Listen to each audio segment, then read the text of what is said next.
चलिएगा, सभी जने अब हेडिंग डालेंगे।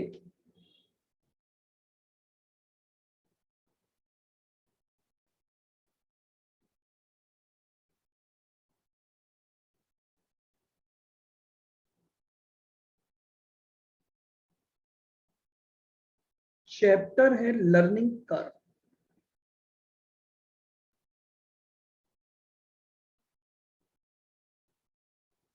चैप्टर है हमारा लर्निंग कर्व।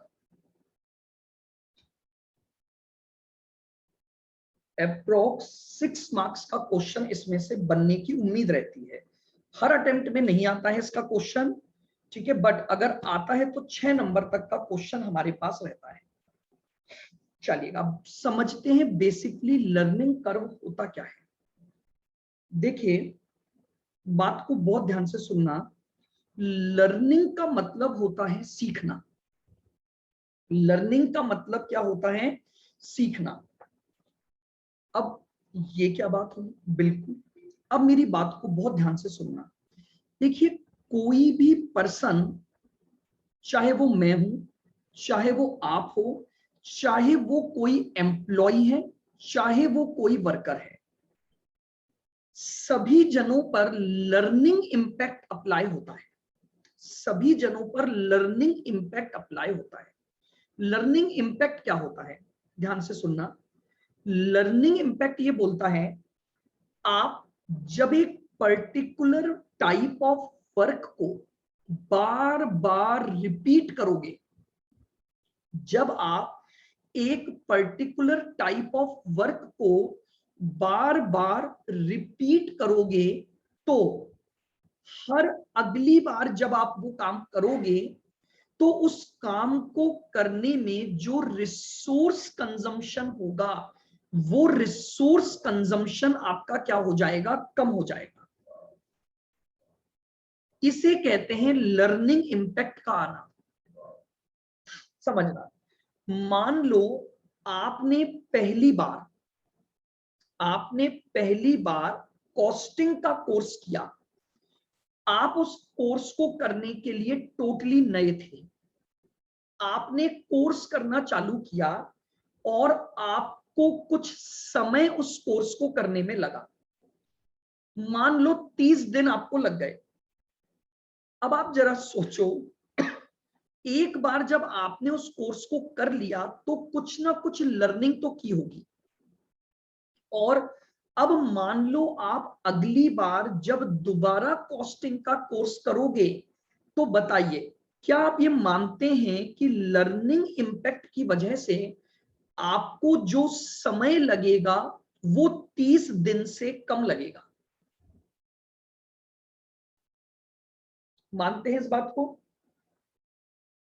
तो लर्निंग इंपैक्ट या ये लर्निंग कर्व चैप्टर इसी बात को बताता है कि जैसे जैसे आप अपने काम को रिपीट करते जाओगे, जब एक पर्टिकुलर टाइप ऑफ वर्क बार बार करोगे, तो हर अगली बार जब आप उस काम को एग्जीक्यूट करोगे, तो आपका जो रिसोर्स कंजम्पशन है, टाइम हुआ, वो समय क्या होता जाएगा? रिड्यूस होता जाएगा। लेकिन क्या हर बार ऐसा होगा? होगा, लेकिन ऐसा केवल एक पर्टिकुलर स्टेज तक जाकर होगा। जानते हैं, काम को करने का एक मिनिमम समय तो होगा ही होगा। आप कितना ही लर्न कर लो, ऐसा तो नहीं होगा ना कि आपने आज कॉस्टिंग में 4 बार, 5 बार, 6 बार कर लिया, तो अब एक दिन ऐसा आएगा कि आप रात को आंख बंद करके बोलोगे कॉस्टिंग का कोर्स, और कोर्स रिवाइज हो जाएगा। क्या ऐसा होगा? या आप ये मानते हो कि उस कोर्स को कंप्लीट करने का एक मिनिमम टाइम तो होगा ही होगा? यानी उस टाइम पर पहुंचने के बाद अब आप कितनी बार भी उस कोर्स को कर लो या कितनी भी बार उस वर्क को कर लो, मेरी बात सुन रहे हो, कितनी भी बार उस वर्क को कर लो, लेकिन हर बार एक मिनिमम समय तो आपको उस वर्क के लिए देना ही देना पड़ेगा। जब एक ऐसी स्टेज आ जाती है जहां पर हम उस काम को पूरी तरह से लर्न कर चुके हैं, तो उसके बाद लगने वाला जो टाइम होगा वो टाइम कांस्टेंट हो जाएगा, जिसको हम बोलेंगे स्टेबल स्टेज। यानी स्टेबल स्टेज ये रिप्रेजेंट करेगी कि इस पॉइंट ऑफ टाइम के बाद आप कितनी बार भी वो काम कर लो, लेकिन उस काम को करने में अब आपको मिनिमम समय तो लगेगा ही लगेगा। बताइए, क्या आपको इस लर्निंग का मीनिंग समझ आया? और ये लर्निंग स्टेज जो है ये हर काम पर लागू होगी। जब भी आप एक रिपीटेटिव नेचर का वर्क बार बार करोगे तो लर्निंग इंपैक्ट की वजह से लगने वाला समय या रिसोर्स कम हो जाएगा। तो आइए सबसे पहले इस बात को समझते हैं और लिखते हैं। लिखेंगे पॉइंट नंबर 1, लिखें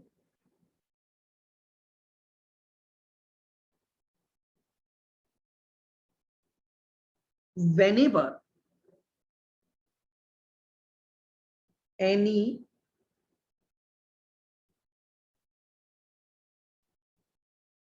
particular type of work, whenever any particular type of work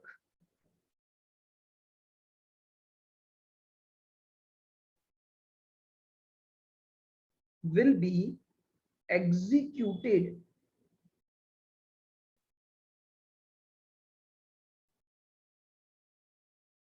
by a similar person, एक particular type of work execute किया जाएगा उसी व्यक्ति के द्वारा, सिमिलर पर्सन के द्वारा, then resource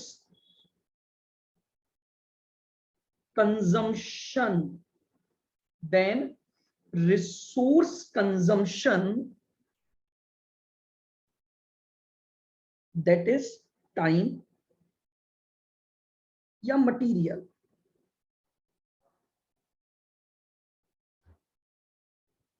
then resource consumption will decreases, resource consumption will decreases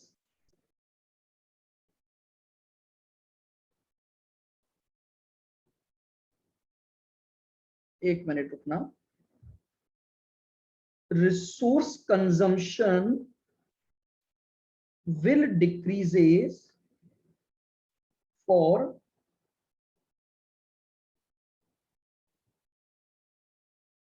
subsequent units due to learning of work,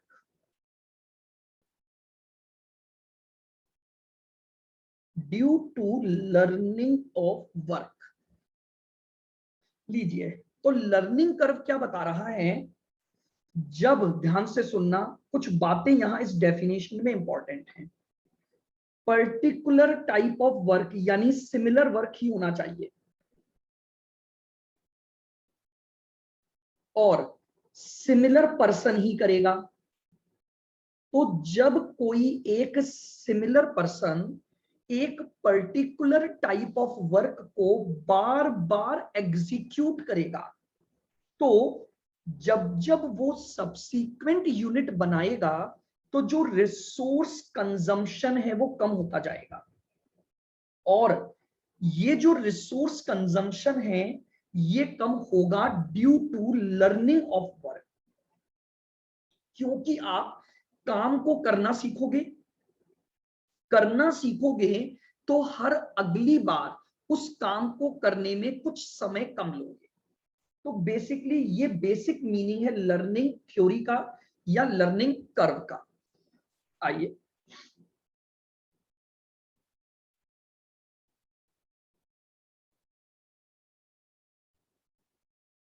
example,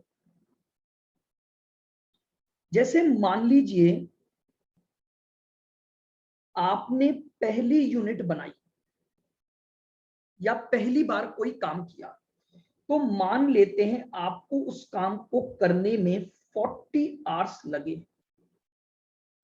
अब आपने इस प्रोडक्ट को बनाते समय कुछ सीखा होगा कि हाँ भैया ऐसे काम करना है, ऐसे ये प्रोडक्ट बनता है। तो अब आपने फिर ये काम स्टार्ट किया और आपने फिर एक यूनिट बनाई। तो अब मान लेते हैं आपको समय लगा इस काम को करने में 35 आवर्स। लगने वाला समय कम हो गया, क्यों? क्योंकि आपने काम को करके कुछ सीखा। फिर आप गए थर्ड यूनिट पर, तो आपको ये पता लगा कि अब उस काम को करने में आपको 28 आवर्स लगे। फिर आपने फोर्थ यूनिट बनाई, समझ रहे हैं आप बात को? तो आपको मान लीजिए 18 घंटे लगे। तो ये देखिए हर सब्सिक्वेंट यूनिट पर रिसोर्स यानी टाइम डिक्रीज होता जा रहा है। अगर ये डिक्रीज हो रहा है तो यानी आप काम को करना सीख रहे हैं, और इसी को क्या बोला जाता है? इसी को बोला जाता है लर्निंग स्टेज।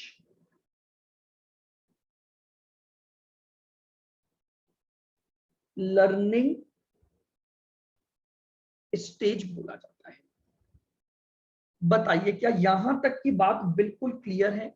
डेफिनेशन दे दी मैंने आपको और उसका मैंने मीनिंग समझा दिया। आगे बढ़ते हैं अब अपन। सुनना आप मेरी बात ध्यान से, लिखेंगे सेकंड पॉइंट पर। लिखें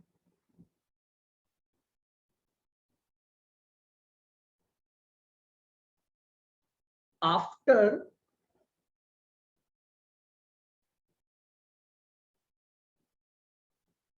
producing oblique executing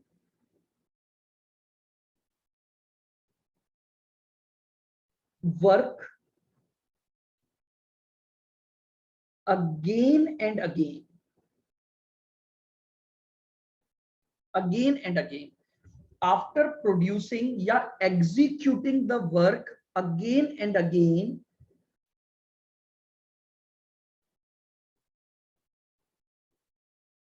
person becomes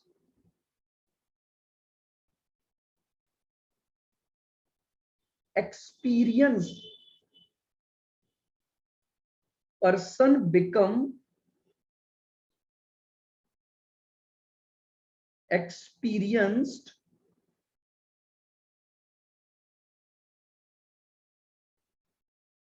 in that work, and after that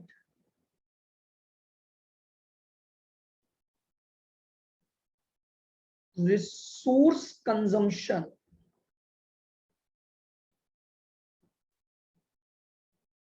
and after that resource consumption will be constant, will be constant। ठीक है, आप जब उस काम को बार बार करेंगे तो आप उसका एक्सपीरियंस्ड पर्सन बन जाएंगे। एक्सपीरियंस्ड का मतलब हो गया कि अब आपका जो रिसोर्स कंजम्पशन है वो कांस्टेंट हो जाएगा। यानी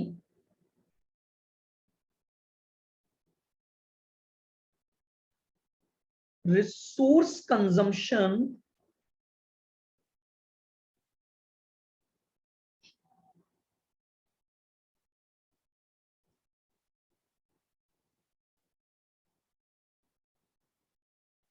will be at constant level.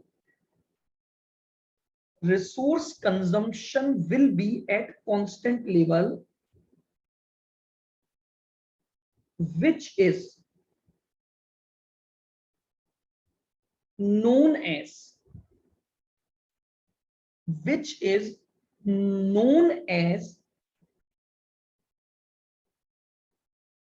Stable stage.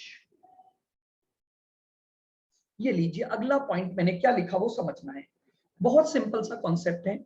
जब आप काम को बार बार बार बार रिपीट करोगे तो एक स्टेज तो ऐसी आएगी जहां आप एक्सपीरियंस्ड हो जाओगे, और उसके बाद जब भी आप उस काम को करोगे तो लगने वाला जो रिसोर्स है वो कांस्टेंट हो जाएगा। तो इसी कांस्टेंट कंजम्पशन को हम नाम देते हैं स्टेबल स्टेज। इसी को हम नाम देंगे स्टेबल स्टेज। देखिएगा एग्जाम्पल,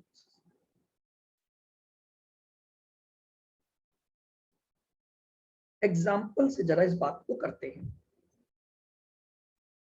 आपने जब फर्स्ट यूनिट बनाई तो आपको लगे 40 आवर्स, सेकेंड यूनिट बनाई तो लगे 35 आवर्स, क्योंकि आप काम को करना सीख रहे हो। जब आपने थर्ड यूनिट बनाई तो लगे 28 hours,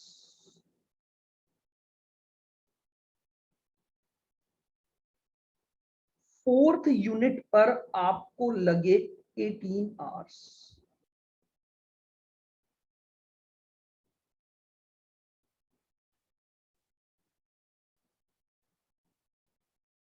seven hours,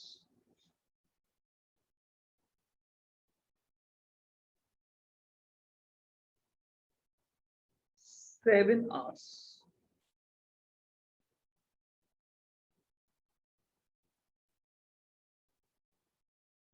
seven hours और 7 आवर्स। समझ रहे हैं आप मेरी बात को? यानी आपने यहां तक तो लर्न किया, यहां तक तो आपने लर्न किया, तो ये तो बनी लर्निंग स्टेज। लेकिन इसके बाद क्या हुआ कि अब आपके पास उस काम को करने का पूरा एक्सपीरियंस आ गया।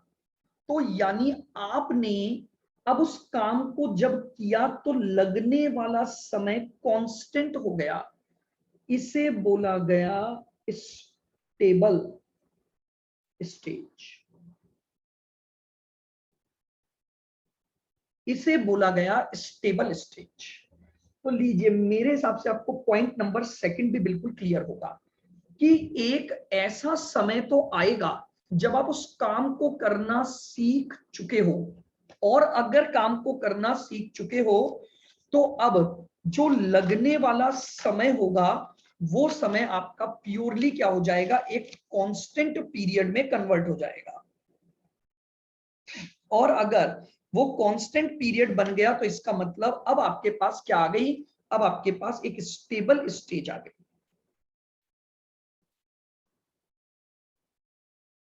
क्लियर बिल्कुल?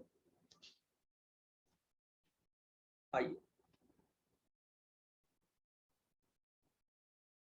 आगे चलते हैं पॉइंट नंबर 3 पर।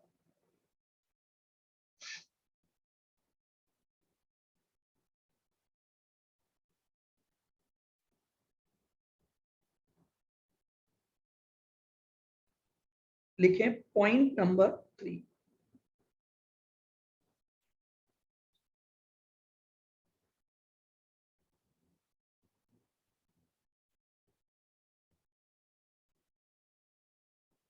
Learning curve is not applicable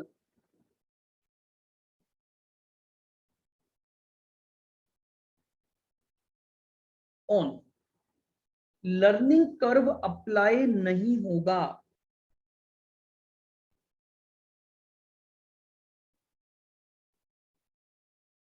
fully automatic machines, जो मशीन बिना लेबर की सहायता से चलती है, फुल्ली ऑटोमेटिक है, लेबर का कोई लेना देना नहीं है भैया, वो मशीन कुछ नहीं सीखेगी। मशीन तो सीखी सिखाई है, जो समय उसको लगेगा वो लगेगा, वो फिक्स्ड है उसका। तो वहां पर कभी भी लर्निंग कर्व नहीं लग सकता। जितनी भी फुल्ली ऑटोमेटिक मशीन्स हैं वो लर्निंग कर्व से बाहर हैं।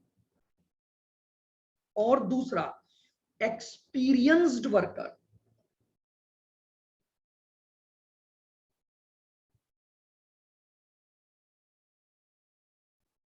एक्सपीरियंस्ड वर्कर्स, समझ रहे हैं आप बात को? ये वो वर्कर हैं जो ऑलरेडी एक्सपीरियंस्ड हैं। तो जैसे ही वर्कर एक्सपीरियंस्ड वर्कर की कैटेगरी में आ गया तो लर्निंग कर्व लगना बंद हो जाएगा। तो basically learning curve is not applicable on fully automatic machines and not applicable on experienced workers. Point number 3 इतना सा है। ये सिर्फ ये बताता है कि इन दो जगहों पर हम लर्निंग कर्व को क्या नहीं करेंगे, अप्लाई नहीं करेंगे। क्लियर बिल्कुल? आइए,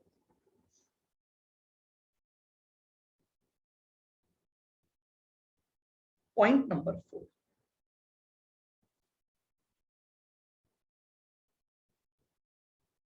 how to apply.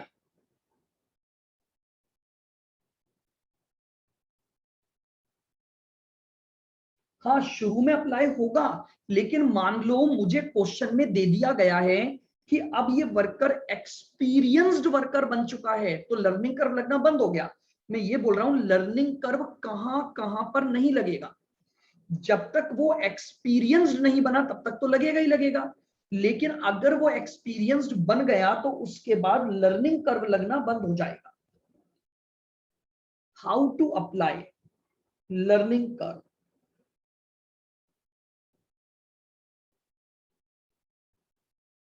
How to apply learning curve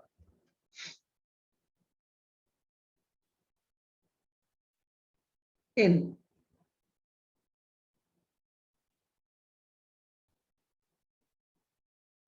production activity. बहुत ही बढ़िया पॉइंट ये था। अब मेरी बात को सुनना, मुझे एक बात बताओ, क्या आप यहां तक की थ्योरी से बिल्कुल मेरे साथ आप सहमत हैं कि हाँ, काम को जब आप रिपीट करोगे तो सीखोगे, और सीखोगे तो लर्निंग कर्व लगेगा, और अगर लर्निंग कर्व लगेगा तो इसका मतलब लर्निंग कर्व अगर लगेगा तो काम को करने में रिसोर्स कम लगेंगे। लेकिन अब समस्या आती है, इसको अप्लाई करोगे कैसे? करोगे कैसे का मतलब सुनना आप, बिल्कुल 10 मिनट मेरी बात को बहुत ध्यान से सुनना। देखिए, हालांकि मैं चाहूं तो उस पर आपको सीधे फॉर्मूले से करवा सकता हूं, बट मैं आपको बताना चाह रहा हूं कि एक्चुअली में ये मेथड बने कैसे थे अप्लाई करने के। तो अब मेरी बात को सुनना। देखो क्या होता है, मान लो ये एक एंटिटी है जहां पर एक प्रोडक्शन एक्टिविटी की जाएगी। ये क्या है? एक कंपनी, फैक्ट्री है। ये एक फैक्ट्री है, और ये है फैक्ट्री का एक वर्कर, ये है एम्प्लॉय।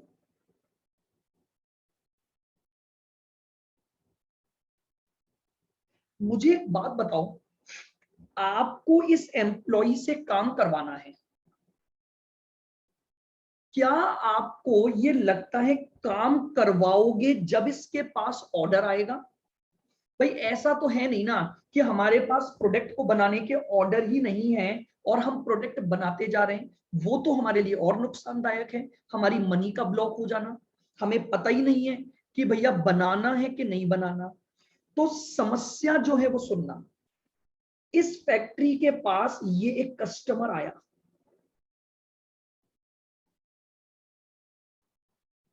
ये आया एक कस्टमर,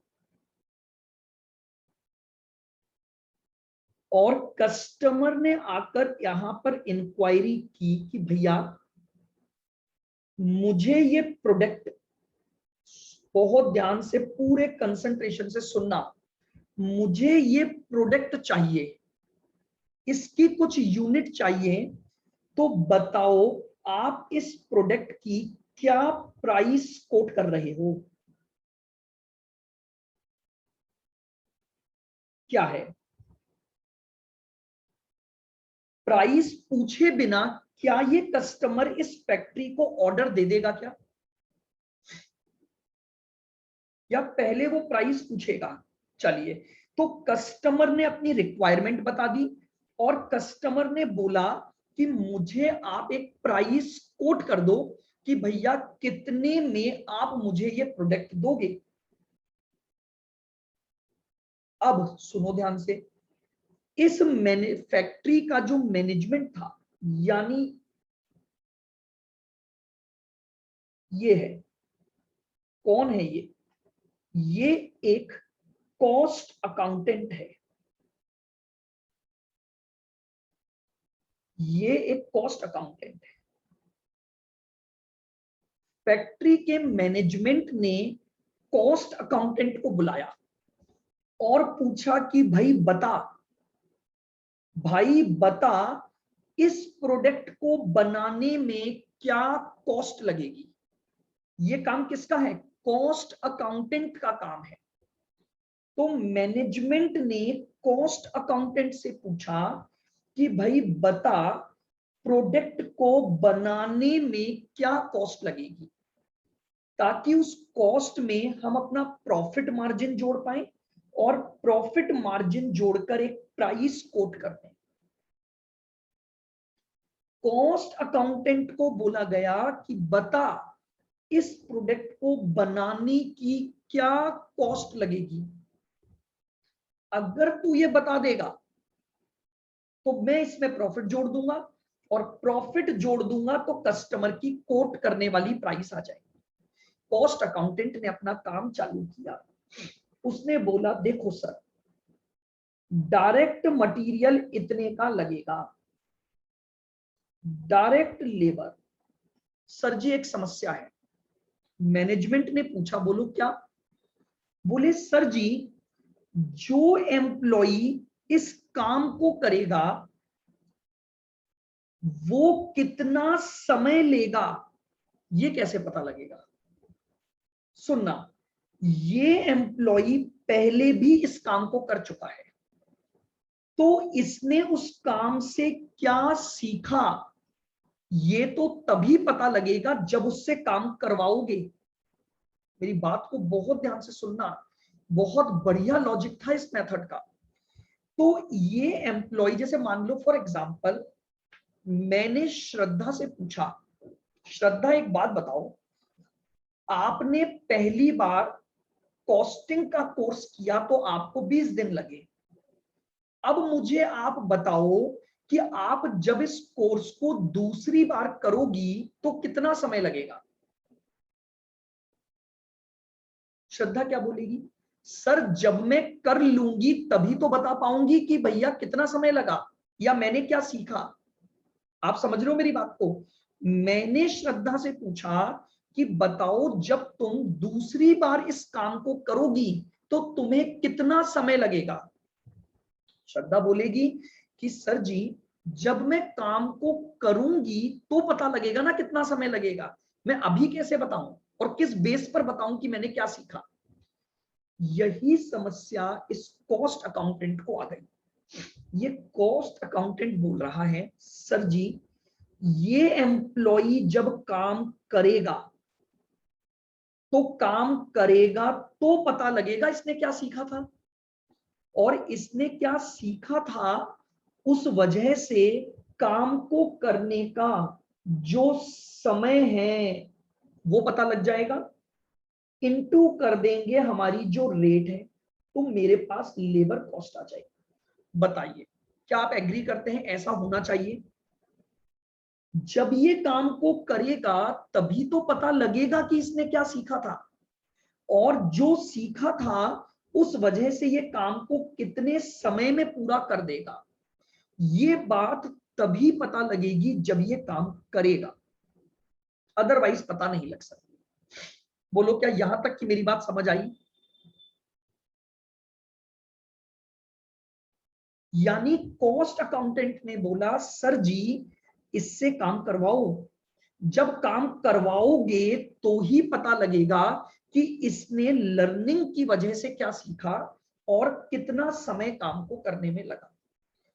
मैनेजमेंट ने क्या बोला, भैया काम करवाऊं कैसे, ऑर्डर तो आने दो, काम करवाऊं कैसे, ऑर्डर तो आने दो, और ऑर्डर को लाने के लिए प्राइस कोट करनी पड़ेगी, ऑर्डर को लाने के लिए प्राइस कोट करनी पड़ेगी, प्राइस कोट करने के लिए तुम्हें कॉस्ट निकालनी पड़ेगी। अटक गए? कॉस्ट अकाउंटेंट ने बोला काम करवाओ तो पता लगेगा इसने क्या सीखा, मैनेजमेंट ने बोला काम करवाऊं कैसे, ऑर्डर तो आने दे भाई, ऑर्डर आएगा तो काम करवाऊंगा ना। मान लो काम करवा लिया, प्राइस कोट की, इसको प्राइस ज्यादा लगी तो इसने ऑर्डर ही कैंसिल कर दिया।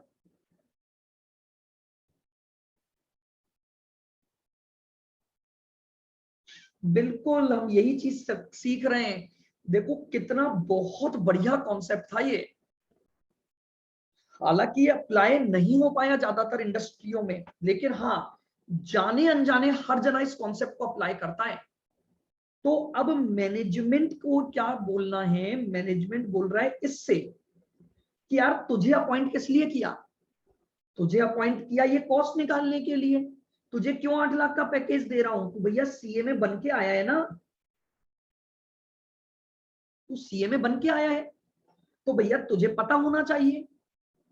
कॉस्ट अकाउंटेंट बोल रहा है सर जी आपकी बात तो ठीक है, मैंने लर्निंग कर्व पढ़ा है कि ये काम सीखा होगा, काम सीखा होगा तो समय कम लगेगा, बट सर ये कैसे बताऊं कि कितना कम लगेगा, काम करेगा तो मुझे पता लग जाएगा, मैं इमीडिएटली यहां इसके आर्स डालूंगा, रेट से मल्टीप्लाई कर दूंगा, लेबर कॉस्ट आ जाएगी, ओवरहेड निकाल लूंगा आर्स आ गए तो।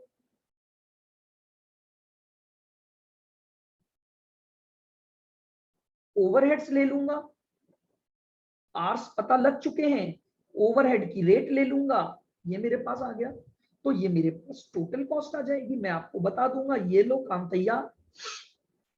लेकिन मैनेजमेंट के सामने समस्या अलग है, मैनेजमेंट सोच रहा है भैया ऐसे कैसे काम करवा लूं, जब तक कस्टमर का ऑर्डर नहीं आएगा काम नहीं दे सकता, ऑर्डर तब तक नहीं आएगा जब तक प्राइस कोट नहीं होगी, प्राइस कोट तब होगी जब कॉस्ट पता लगेगी, और कॉस्ट पता लगाने के लिए लेबर से काम करवाना पड़ेगा। क्या ये चक्रव्यूह समझ आ रहा है आपको? जितनी बातें मैंने इतनी देर से बोली, क्या ये समझ आ रहा है किस सिचुएशन में फंस गए दोनों जने? कॉस्ट अकाउंटेंट नहीं बता सकता जब तक ये काम नहीं कर लेगा, इससे काम करवा नहीं सकते क्योंकि ऑर्डर नहीं आया, ऑर्डर तभी आएगा जब कॉस्ट पता लग जाएगी, और कॉस्ट तब पता लगेगी जब ये काम कर देगा। ये लो भैया बड़ा अजीब सा,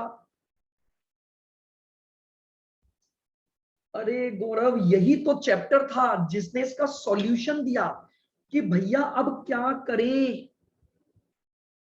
क्योंकि कॉस्ट अकाउंटेंट को भी लगा कि यार मैनेजमेंट की बात सही है, पहले पता लगाना पड़ेगा, अगर हम पहले पता लगाएंगे तभी ऑर्डर मिलेगा और तब जाकर वो काम होगा।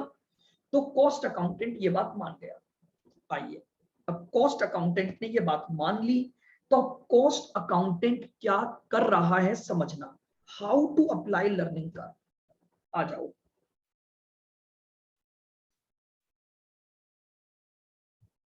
यहां तक का जो डिस्कशन कॉस्ट अकाउंटेंट का मैनेजमेंट के साथ हुआ, तो कॉस्ट अकाउंटेंट अपने कैबिन में आ गया। आइएगा, ये कॉस्ट अकाउंटेंट का कैबिन है।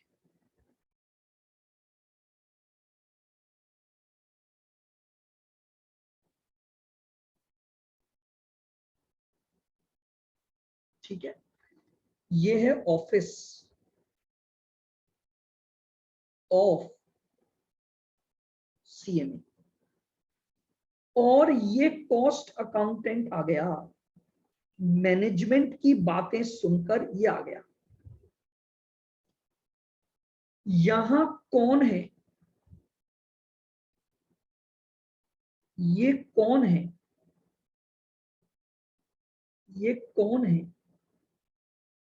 ये है आप जैसे छोटे छोटे ट्रेनीज जो इसके अंडर में ट्रेनिंग कर रहे हैं, जो सीएमए बनने की राह पर हैं, अभी तक बने नहीं हैं और ट्रेनिंग कर रहे हैं। तो ये कौन है? ये ट्रेनी है।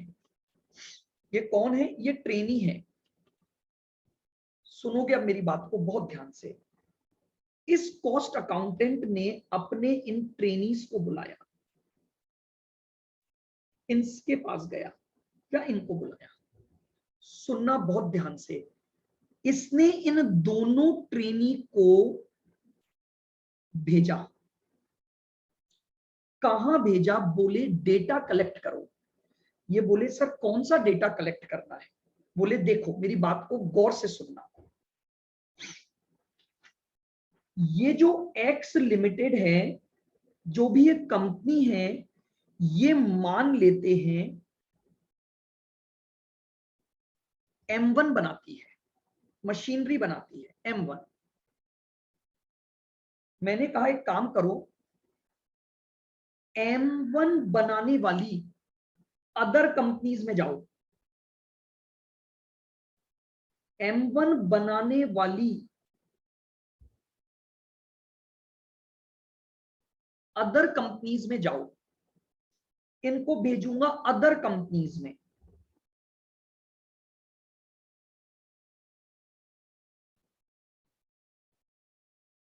भाई इसकी मोनोपोली तो होगी नहीं ना, ये प्रोडक्ट और भी कंपनियां बनाती होंगी कि नहीं बनाती होंगी। तो इस मैनेजमेंट अकाउंटेंट ने इन ट्रेनीज को बोला अदर कंपनीज में जाओ। बोले जाएंगे सर, आप बोलोगे तो जाएंगे ही जाएंगे। बोले वहां जाके करना क्या है? बोले डेटा कलेक्ट करना है। सर क्या डेटा कलेक्ट करना है? एक काम करना, ये 5, 7, 10 कंपनियां हैं जो कि M1 बनाती हैं। यहां जाना और यहां जाकर इनके यहां पर पता करना कि इन कंपनियों को पहली यूनिट को बनाने में क्या समय लगा। बोले यहां अलग समय लगा होगा, यहां अलग समय लगा होगा, यहां अलग लगा होगा, कोई बात नहीं, एक एवरेज टाइम निकाल लेंगे अपन कि M1 की पहली यूनिट को बनाने में ऑन एन एवरेज इतना समय लगता है। जानते हो जब मैं इस इंडस्ट्री में गया, यानी M1 बनाने वाली अदर कंपनियों में गया, 5, 7, 10 कंपनियां जो मुझे मिली, तो क्या आप मानते हो इनमें जितना समय लग रहा होगा ऑन एन एवरेज, मैं ये मान सकता हूं कि इस कंपनी के एम्प्लॉय को भी उतना समय तो लग जाएगा। एस्टिमेशन करना चालू किया एक बेस्ट स्ट्रेटेजी को फॉलो कर। बात समझ आ रही है मेरी? मैं क्या बोल रहा हूं वो सुनना। इन ट्रेनीज को मैंने बोला तुम जाओ और जाकर ये जो अदर कंपनियां हैं इनमें जाकर पता करो, ऑब्जर्व करो कि भैया इनको पहली यूनिट बनाने में कितना समय लगा और उस टाइम का एवरेज कर लेना। क्यों? क्योंकि इक्वल टाइम तो नहीं लगा होगा। मान लो इसको 10 घंटे लगे, इसको 11 लगे, इसको 10.5 लगे, चौथी वाली को 9.85 लगा, किसी को 10.45 लगा, किसी को 11.15 लगा, किसी को 9.75 लगा। समझ रहे हो आप बात को? तो इन सभी में जाओ और ऑब्जर्व करो, और ऑब्जर्व करके एक एनालिटिकल डेटा बनाकर लाओ मेरे पास। ऐसा काम इस सीएमए ने इन व्यक्तियों को सौंप दिया, इन छोटे छोटे ट्रेनीज को सौंप दिया, जाओ और एक्चुअल ऑब्जर्वेशन करके आओ, एक्चुअल ऑब्जर्वेशन करके आओ। ये दोनों छोटे छोटे प्यारे प्यारे ट्रेनी चल दिए ऑब्जर्वेशन के लिए। छोटे छोटे प्यारे प्यारे ट्रेनियों ने एक शीट तैयार की, सुनोगे। इन्होंने बोला, जब हमने फर्स्ट यूनिट का टाइम कलेक्ट किया और एवरेज निकाला, क्योंकि एवरेज लेना पड़ेगा, किसी एक पर्टिकुलर कंपनी से कंपेरेबल नहीं बना सकता, हाँ इंडस्ट्री के टाइम से एवरेज जरूर निकाल सकता हूं। तो बोले एवरेज टाइम लगा मान लो 20 आवर्स। ध्यान रखना ये एवरेज टाइम निकला है। एवरेज का मतलब समझ आ गया। मैंने सारी कंपनियों में जाके डेटा कलेक्ट किया, तो पता लगा पहली यूनिट को बनाने में यहां इतना समय, यहां इतना समय, यहां इतना, फलाना फलाना फलाना, उन सब का एवरेज निकाल दिया। फिर मैंने बोला सेकंड यूनिट का भी निकालो। बोले सेकंड यूनिट का यानी एवरेज टाइम, ध्यान से सुनना, सेकंड एवरेज का मतलब हो गया 2 यूनिट्स का एवरेज निकाला।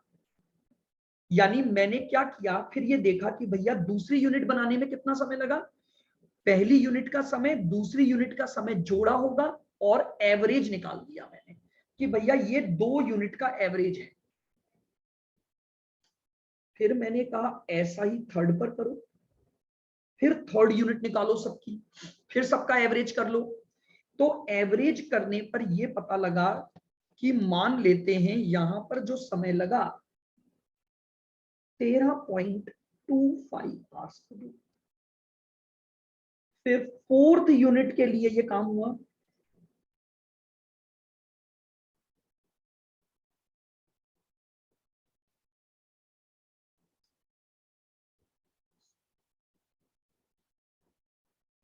और 8।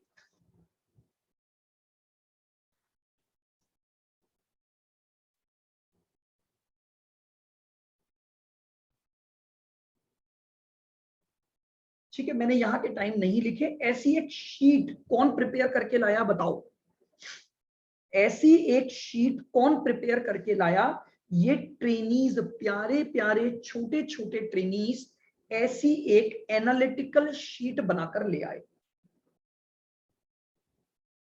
बताइए यहां तक की बात क्या बिल्कुल क्लियर है आपको? समस्या समझ आ रही थी मेरी? मुझे ये ढूंढना था कि भैया कैसे इस लर्निंग कर्व को अप्लाई किया होगा। ये मैं आपको बता रहा हूं, बहुत पुरानी बातें मतलब जब इस चैप्टर का जन्म हुआ तो कैसे डिसाइड हुआ होगा कि भैया कैसे हमने ये बातें सोची होंगी, कैसे एक कंक्लूजन पर पहुंचे होंगे कि ये चैप्टर इस तरह से लगेगा। तो कंपनी ने मैनेजमेंट अकाउंटेंट को बोला भैया जाओ और ढूंढ के लाओ। मैनेजमेंट अकाउंटेंट ने आके अपने ट्रेनीज को काम सौंप दिया, बोले जाओ और एक एक्चुअल ऑब्जर्वेशन शीट प्रिपेयर करो। एक्चुअल ऑब्जर्वेशन शीट का मतलब हुआ हर कंपनी में जाओ, डेटा कलेक्ट करो और उस टाइम का एवरेज निकालते चलो।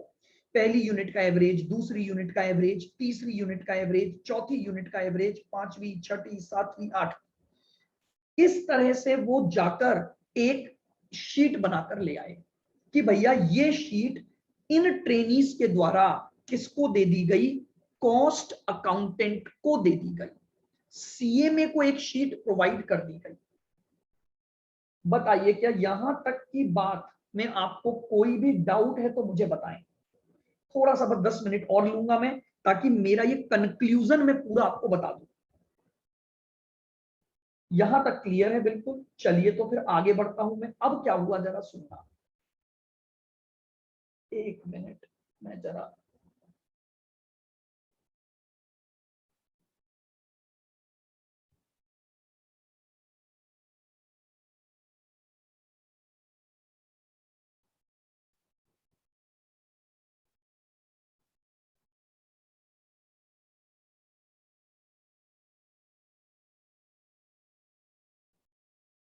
चलिएगा, अब ये जो ट्रेनीज थे ना ये आ गए, ये ट्रेनीज अपना काम खत्म करके कहां पहुंच गए, ऑफिस में पहुंच गए, और इन्होंने ये शीट ले जाकर इस सीएमए को दे दी। अब सीएमए ने बात ढूंढना चालू किया, इसने कहा यार इस डेटा से क्या कोई कंक्लूजन निकल रहा है क्या। तो इसने कुछ बातें देखी, सुनना मेरी बात को बहुत ध्यान से। अब ये सीएमए एक कंक्लूजन निकाल रहा है। बोले देखो, पहली यूनिट बनी तो एवरेज आया 20, दूसरी यूनिट बनी तो एवरेज आया 16। इसका मतलब ये हुआ, यहां से जब यहां पर काम हुआ तो जो समय लगा वो 80% ऑफ प्रीवियस लगा। इस कॉस्ट अकाउंटेंट ने एक ऑब्जर्वेशन किया, एक से दूसरी यूनिट पर गए तो समय कितना लगा, प्रीवियस वाले का 80% लगा। बोलो एग्री। बिल्कुल लगा। उसने कहा चलो जरा यही बात यहां देखते हैं। उसने कहा अब क्या हुआ, बोले अब समय कितना लगा, तो 13.25 82.81 हो गया, ये 82.81 हो गया। ये तो भैया बड़ी गड़बड़ हो गई, यहां 80 था, यहां 82 हो गया लर्निंग रेट। यहां उसने, समझ रहे हो बात को, केवल 80% समय लगा, यानी उसने 20% काम सीखा, 80% में काम को कर दिया, लेकिन यहां तो 82 हो गया। आ रही है मेरी बात यहां तक की समझ में, आगे बढ़ता हूं।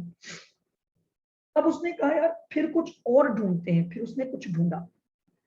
उसने कहा यहां से और डायरेक्ट यहां का समय ढूंढो।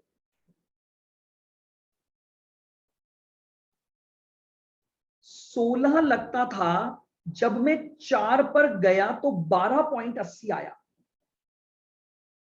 कॉस्ट अकाउंटेंट के मन में कुछ खुशियां आने लगी, बोले आहा ये रिलेशन तो फिर मेंटेन हो गया। उसने बोला रुको रुको रुको और चेक करता हूं। फिर उसने इस 4 से आगे बढ़ा और यहां गया, फिर ये रिलेशन ढूंढा, तो इसने फिर क्या पाया, फिर इसने 80% पाया, फिर इसने 80% पाया। जानते हो ऐसी शीट बहुत बार बनाई गई, हर प्रोडक्ट्स के लिए, कई प्रोडक्ट के लिए बनाई गई, कई इंडस्ट्रियों के लिए बनाई गई, तो सभी जगह पर एक कॉमन बात देखने में आई। सभी जगह पर एक कॉमन बात देखने में आई, और जब उस कॉमन बात को ऑब्जर्व किया गया तो लर्निंग कर्व का पहला मेथड बना। लर्निंग कर्व का अज्यूम नहीं किया है मैंने, ये निकल के आ गया एवरेज से, नॉट अज्यूम्ड, ये एक्चुअल डेटा है सारा, ये एवरेज डेटा एक्चुअल है। मैं इन कंपनियों में गया था और इन कंपनियों का एक्चुअल डेटा था ये। बात आ रही है समझ में। अगर ये एक्चुअल डेटा था तो एक्चुअल डेटा के होने की वजह से ये रिजल्ट सामने आया। क्या मेरी ये बात समझ आ गई।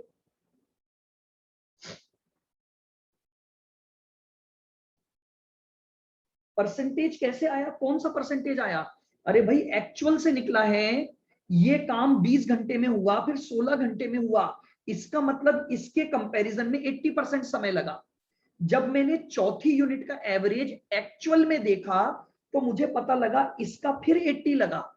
फिर जब 8वीं यूनिट पर देखा तो इसका परसेंटेज तो मैंने निकाला ना, इस शीट के बेसिस पर मैंने निकाला। मेरे ट्रेनी ने ये जो एक्चुअल ऑब्जर्वेशन से शीट तैयार की थी, इस शीट से मैंने ये परसेंटेज निकाला। आई बात समझ में।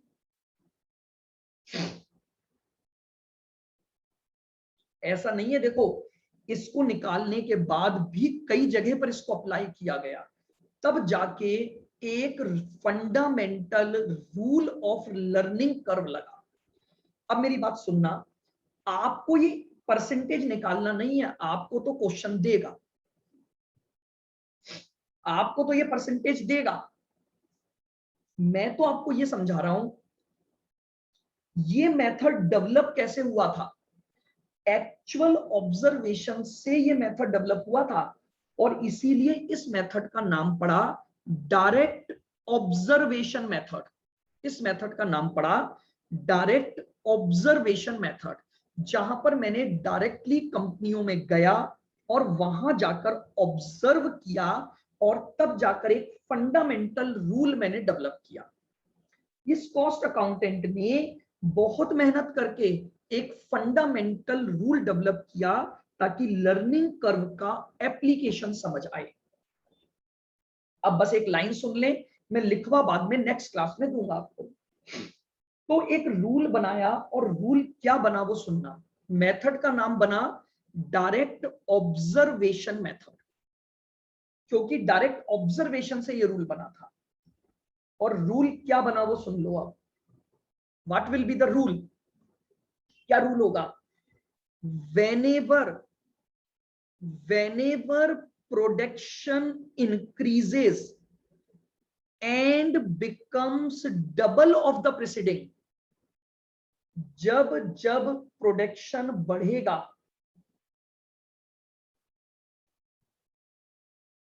जब जब प्रोडक्शन बढ़ेगा और बढ़कर डबल हो जाएगा, एक का डबल, दो, दो का डबल, चार, चार का डबल, 8, यानी ये रूल केवल डबल वाले रेंज पर अप्लाई होगा। जैसे जैसे प्रोडक्शन बढ़ेगा, सुनना बात को, जैसे जैसे प्रोडक्शन बढ़ेगा और बढ़कर प्रीवियस का डबल हो जाएगा, एक पर्टिकुलर लर्निंग रेट, एक particular learning rate previous level के एवरेज टाइम पर अप्लाई कर देंगे। एक particular learning rate previous level के एवरेज टाइम पर अप्लाई कर देंगे। What does it mean? मान लो फॉर एग्जांपल मैंने बोला लर्निंग रेट 80 है, पहली यूनिट को बनाने में समय लगा 20, एक का डबल कितना होता है? एक का डबल कितना होता है? 2। तो दूसरे का जब टाइम निकालूंगा तो इस पहले वाले पर 80% कर दूंगा, आंसर आ गया 16। 2 का डबल कितना होता है? 2 का डबल कितना होता है? 4। तो जब 4 पर जाऊंगा तो इसका प्रीवियस लेवल था 2, 2 में जो समय लगा इस पर लर्निंग रेट 80 लगा दो, आंसर आ गया। 4 का डबल कितना होता है? 8। तो 8 से ऊपर गया तो 4 था प्रीवियस लेवल, 4 में जो समय लगा उसका 80% निकाल दो तो आपके पास 8 का समय आ गया। तो इस तरह से ये मेथड डेवलप किया गया, जिस मेथड को बोला गया direct observation.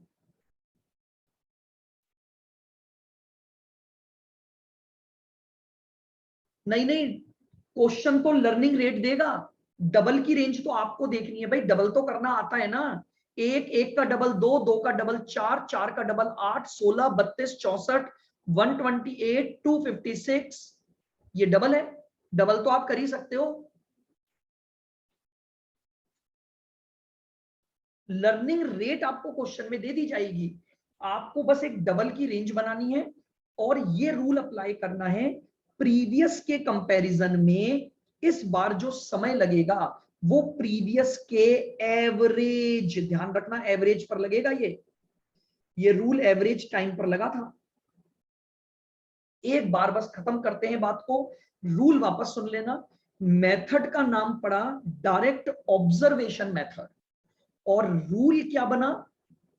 whenever production increases, whenever production increases and becomes double of the preceding, जब जब प्रोडक्शन बढ़ेगा और बढ़कर प्रीवियस के कंपैरिजन में डबल हो जाएगा, तब एक कांस्टेंट लर्निंग रेट, एक constant learning rate previous level के एवरेज टाइम पर अप्लाई होगी। तब एक constant learning rate previous level के एवरेज टाइम पर अप्लाई होगी। इसी को हम बोलेंगे application of direct observation method. लेकिन इस मेथड की कंडीशन थी प्रोडक्शन डबल होना चाहिए। अब मान लो 5 यूनिट बनानी है तो डबल नहीं हो सकता, 5 किसी का डबल नहीं है, 6 किसी का डबल नहीं है। अब आप बोलोगे सर 6 तो 3 का डबल है। अरे नालायक, लेकिन 3 1 का डबल थोड़ी है। यूनिट तो पहले से ही चालू होंगी ना। कभी भी कोई व्यक्ति सेकंड यूनिट पहले कैसे बना सकता है? या थर्ड, आप बोलो कि सर 6 जो होता है वो 3 का डबल होता है। अरे बट क्या तीसरी यूनिट कभी भी पहले बन सकती है? आप जब भी काम स्टार्ट करोगे तो सबसे पहले तो पहली यूनिट ही बनी होगी, तो डबल तो वहीं से चालू होगा। 1 2 4 8 16 फिक्स्ड है ये तो। 6 डबल नहीं है, 7 डबल नहीं है, 10 डबल नहीं है। 5 का डबल 10, लेकिन 5 कहां से लाऊंगा? 5 तो किसी का डबल होता ही नहीं है। तो इसलिए इस मेथड का जो एक सबसे बड़ी समस्या थी वो ये थी, ये मेथड तभी लग सकता था जब प्रोडक्शन बढ़ेगा और बढ़कर डबल होगा, तो मैं इस मेथड को लगाऊंगा। अब आप मुझे बताइए, क्या सारा ये मेथड का लॉजिक समझ आ गया? मेथड कल लिखवा दूंगा, इसके क्वेश्चन करवा दूंगा, आपको बहुत आसानी से समझ आ जाएगा। पहला मेथड कंप्लीट हो गया है। 2 ही मेथड है बस इस चैप्टर में, बस हमें क्वेश्चन करने हैं बस अब कि ये मेथड अप्लाई करके हमें प्राइस टू बी कोटेड कैसे निकालनी है। मेथड बस इतना सही था, रूल इतना सही था, जब जब प्रोडक्शन बढ़ेगा तब तब वो डबल की रेंज में जाना चाहिए, और अगर वो डबल की रेंज में गया तो एक constant learning rate previous level के एवरेज टाइम पर अप्लाई कर दो, आपके पास आपका समय आ जाएगा। This method will be known as direct observation method of learning curve.